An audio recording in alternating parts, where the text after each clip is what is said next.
আমার লাইফে আমি 2 দিন ইসের মধ্যে ঘুমাইছিলাম ট্রাকে, একদিন ট্রাকের উপরে আর একদিন ট্রাকের নিচে, এই জায়গাটা 2024 সালের বন্যা যখন হয় এই রাস্তাটা শুধুমাত্র আপনার উঁচু ছিল, আর পুরা ফেনী মানে ফেনী শহর, ফেনী বাংলাদেশের এত উন্নত কোনো জেলা শহর আমার ধারণা নাই।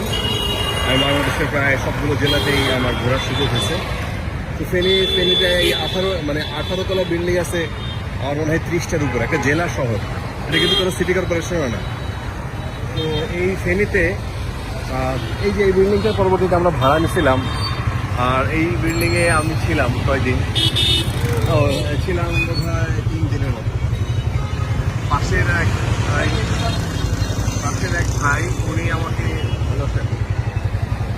উনি আমাকে জাস্ট নিয়ে গেছিল যে আমার বাসায় থাকেন, কারণ এই ট্রাকের নিচে যখন আমি ট্রাকের নিচে একদিন ছিলাম, কারণ হচ্ছে দিন বৃষ্টি নামছে, আমি নিচে গিয়ে বৃষ্টি থেকে বাঁচতে নিচে গিয়ে যখন ঘুমাইছি, আমি ঘুম থেকে উঠে সকালবেলা আমার কাছে পাশে থেকে একটা কুকুর আমার সাথে ঘুমাচ্ছে। আমার কাছে এখনো স্বপ্ন মনে হয়, মানে ফেনীতে যা ঘটছে, আমার চোখে যা দেখছি, এটা আমার কাছে মনে হয় যে আমি স্বপ্ন দেখছি, মানে কল্পনা, এটা বাস্তবে বোঝানো অসম্ভব। আমার নিজের হাতে আমি তখন আমার লাশ এরকম মানে মানুষের মরদেহ ভেসে ভেসে ফুলে উঠছে, সেই মরদেহ আমরা কয়েকজনে মিলে আমাদের একটা হসপিটাল আছে ঢাকায়, হসপিটালের আমরা একটু স্বেচ্ছাসেবক হিসেবে কাজ করি মাঝে মাঝে। এখানে যখন আসছি তখন সামনে আগাই নেই আপনার স্রোত তৈরি হয়েছিল এখান দিয়ে, মানে ওখানে আমরা বোট নিয়ে আসছিলাম ঢাকা থেকে, ওইখানে নাই না ওই বোটগুলো দিয়ে একদম বাইরে চলে যাচ্ছিলাম। হ্যাঁ, ভালো আছেন?